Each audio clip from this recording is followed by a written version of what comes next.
उनकी नीतियों सिद्धांत की अगर व्याख्या करने की बात हो तो हमें लगता है कि मनोज भारती की उम्र गुजर जाएगा, पर बाबा साहेब के जीवन की चर्चा हम पूर्ण नहीं कर सकते हैं, क्योंकि उनकी जो जीवन चर्चा है वो अथाह है।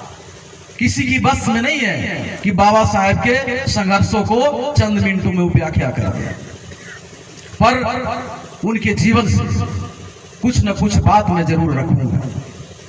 ऐसे अपने अनुसार हमने बाबा साहेब के जीवन को दो धड़ा में बांट के हम लोग बोलते हैं। खास करके जो हमारी संगठन है संग्राम दल, बाबा साहेब ने जो हम लोगों के लिए किया और अब उनके अधूरे काम है वो जो हम लोगों को करना है, ये दो पार्ट, यानी बाबा साहब के साथ और बाबा साहब के बाद। तो हमें लग रहा है कि जो हमें करना है, जो बाबा साहब ने जो हम लोगों को कारवा देके गए, उस पर करना, उस पर चर्चा करना अति महत्वपूर्ण होगा। बाबा साहब का एक घटना से मैं, उनके जीवन की एक घटना, महत्वपूर्ण घटना जो इतिहास में दर्ज है, वहां से मैं अपनी बात को शुरुआत करता हूं। 18 मार्च 1956 बाबा साहब के जीवन का अंतिम रैली और अंतिम भाषण था आगरा के लाल किला मैदान में। बहुत विषय, 6-7 विषय पर उन्होंने भाषण दिया, जिसमें एक विषय जो था बहुत महत्वपूर्ण था, जो उन्होंने समाज को इंगित करके उन्होंने कहा था कि पढ़े लिखे लोगों ने हमें धोखा दिया।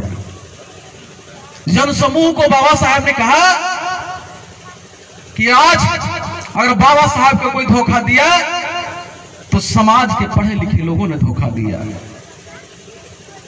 उन्होंने जनसमूह को कहा कि पढ़े लिखे लोगों ने तो धोखा दिया, पर आपसे निवेदन है कि मेरी कारमा को आगे बढ़ा सकना तो बढ़ाना, नहीं तो इतना जरूर संघर्ष करना कि मेरी कारमा को वहां रोक के रखना।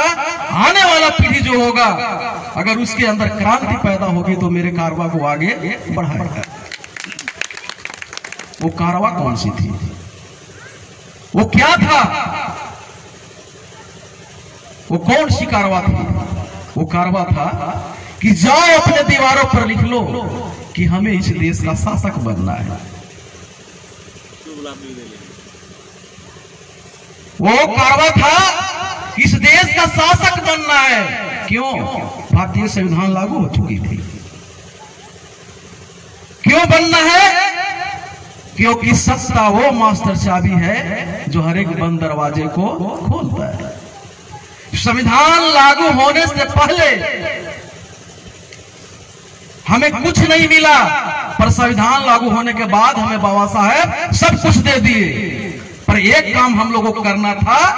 जब भारतीय संविधान को भारत ने अंगीकार किया 26 नवंबर 1949 को, लागू होने के बाद बाबा साहब खुश हुए, पर समाज को सचेत भी उन्होंने किया। कहा कि संविधान अपने आप में काम नहीं करेगा, चलाने वाला पर निर्भर करेगा। उन्होंने मजबूत आवाज के साथ उन्होंने कहा कि दुनिया का संविधान अगर मजबूत हो और चलाने वाला व्यक्ति अगर कमजोर होगा तो संविधान फेल हो जाएगी, और अगर संविधान कमजोर भी हो पर चलाने वाला लोग अगर मजबूत होंगे तो संविधान सफल हो जाएगा। यानी जब तक एक संविधान को हम लोग चलाने वाला नहीं बनेंगे, तब तक ये संविधान हमें पूर्ण आजादी नहीं देगा, जो बाबा साहब का सपना है। समता, स्वतंत्र और बंधुत्व वाली समाज, समता मूलक समाज भारत में स्थापित होने वाला नहीं था। और जब तक हम इस संविधान को नहीं चलाने वाले बनेंगे, तब तक भारत सोने की चिड़िया नहीं बनेगी। इसलिए उस जनसमूह को बाबा साहब ने कहा कि जाओ अपने दीवारों पर लिख लो कि हमें इस देश का शासक बनना है। क्यों बनना है? क्योंकि सत्ता वो मास्टर चाबी है जो हर एक बंद दरवाजे को खोलता है। अब सोचना होगा कि मास्टर चाबी संविधान में उलटिए कि मास्टर चाबी एक ही को है क्या? तो नहीं। भारतीय संविधान में मास्टर चाबी एक नहीं है, दो महत्वपूर्ण मास्टर चाबी है और एक सहयोगी है। हम लोग पढ़े कि भारत राज्यों का संघ है, यहां संघीय शासन प्रणाली है, 3 सरकार है, केंद्र की सरकार, राज्य की सरकार और पंचायत की सरकार। कानून बनाने के 2 को पावर है, प्रधानमंत्री को और मुख्यमंत्री को। दोनों के पास सभा है, एक के पास है लोकसभा और एक के पास है विधानसभा, यानी दोनों के पास मास्टर चाबी। अब राज्य में जो मुख्यमंत्री होते हैं वो कौन बनेंगे और कौन उसको चुनेगा? देश को, प्रधानमंत्री को बनाने के लिए पूरे देश के लोग लड़ सकते हैं, पूरे देश के लोग मिलकर चुनेगा, पर राज तो एक नहीं है।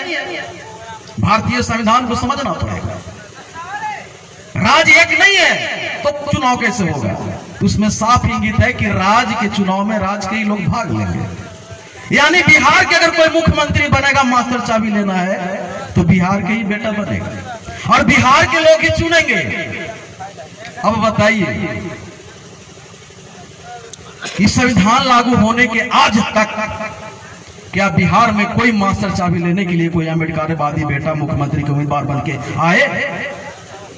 अगर बहन जी उत्तर प्रदेश में मुख्यमंत्री कैंडिडेट नहीं होते, अगर वो नहीं कहते कि हाँ मैं इस देश, इस राज्य के तस्वीर और तकदीर बदलूंगी, अगर वो नहीं बनते वहां मुख्यमंत्री, तो क्या अम्बेडकर जी के इतिहास वहां रचा जाता? नहीं रचा जाता। अगर उसी तरह का इतिहास बिहार में रचना हो तब कैसे होगा? तो फिर यहां मुख्यमंत्री के मास्टर चाबी आपको लेना होगा। तो मुख्यमंत्री के मास्टर चाबी कैसे होगा बगैर मुख्यमंत्री कैंडिडेट के?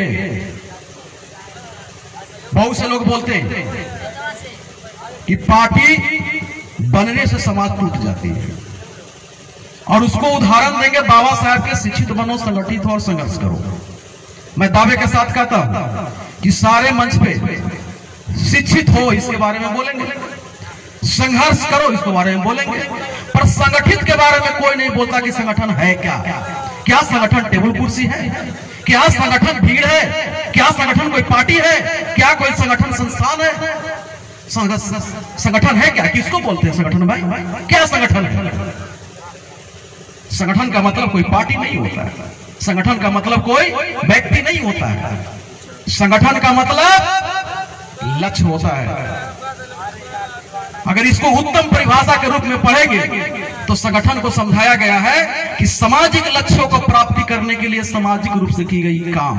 यानी बाबा साहब कह रहे हैं कि शिक्षित बनो, समाज के लिए लक्ष्य तय करो और लक्ष्य को प्राप्ति करने के लिए संघर्ष करो। अब बताइए कि बिहार में मुख्यमंत्री जो मास्टर चाबी है, एक लक्ष्य है, इसको प्राप्ति करने के लिए कौन आगे आया है अभी तक?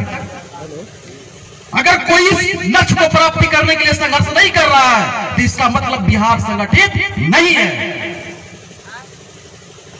वो बाबा साहब को धोखा दिया जा रहा है, संगठन के नाम पे दुकान खोली जा रही है। बिना लक्ष्य के संगठन, वाह जी वाह, बिना लक्ष्य के संगठन नहीं होता। तो वीडियो कैसी लगी कमेंट में अपनी प्रतिक्रिया दें, वीडियो को शेयर करें